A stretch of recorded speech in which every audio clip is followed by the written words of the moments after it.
sir? Good. Thanks for coming to Fresno. Yeah, of course. Thank you. My name is Jimenez. I'm a local church pastor here. Great. Just a couple of quick questions.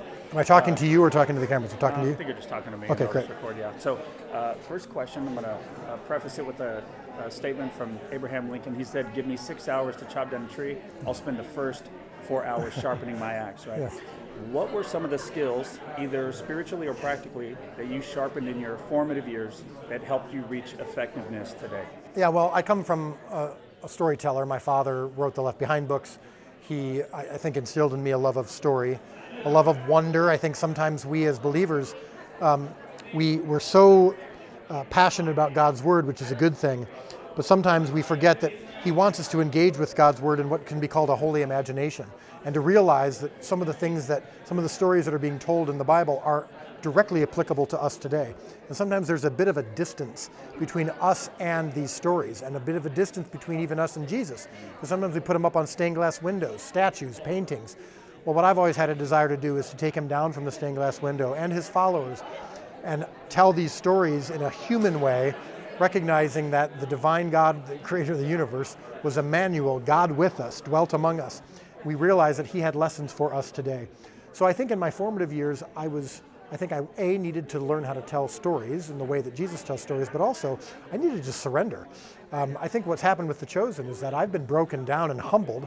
I used to do things for the purpose of getting legitimacy and affirmation. Now I don't care about that anymore. Now I just care about honoring God and his word. And so that has, I think that's the biggest thing that sharpened the axe for me, was finally surrendering to God and going, you know what, if I'm never supposed to make another movie or TV show, I'm okay with that. I just want to be in your will. He's like, all right, now you're ready to chop the tree down. That's beautiful. The other question is, as a local church pastor, what's maybe a takeaway for other pastors that are watching today? How can we as leaders, as church pastors, how can we partner with the success of The Chosen? Yeah. How do we work in tandem with getting that gospel message out? Yeah. So I'm fully recognizing that The Chosen is a TV show. It's not the end game. When we get to heaven, we're not going to be watching television. We're going to be worshiping. So I've always said from the beginning that the show is a tool. It's a step that hopefully will get people towards discipleship and worship. Because when you know and love Jesus more, you want to be discipled and you want to worship. And the show is designed for you to know and love Jesus more. So I'm never going to get in between a pastor and his flock. The pastor and his flock, that is sacred. I respect that. I will just tell you that what so many pastors, not only here in the States, but around the world have told me, is that The Chosen has been an extraordinary tool for their congregants to open their eyes a little bit more so that the words on the page can come to life. We know the Bible's always been alive. The Bible doesn't need a TV show to come alive. Sometimes a TV show can help us come alive so that we see the Bible a little more clearly. And so we keep seeing people say, the Bible was in black and white for me, but now it's in color. And so it just brings the words off the page a little bit, which then I believe I can hand off the baton to you, the pastor, who can then disciple them through God's word, which is the end game. That's good. I love that. Final question.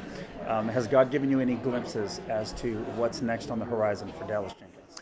Well, God really puts things in front of me for each day. So I'm focused on my 5 loaves and 2 fish, and what he wants to do to feed the 5,000 is up to him. So right now we're focused on season 6. Season 5 is coming out here in a little less than a month, or a little over a month. And that's very exciting, but I'm getting into the crucifixion season that we're going to be filming. So that's what's next for me. That's awesome. Thanks, Dallas. Thanks again Thank for you. coming to Fresno. Of course. Good to see you.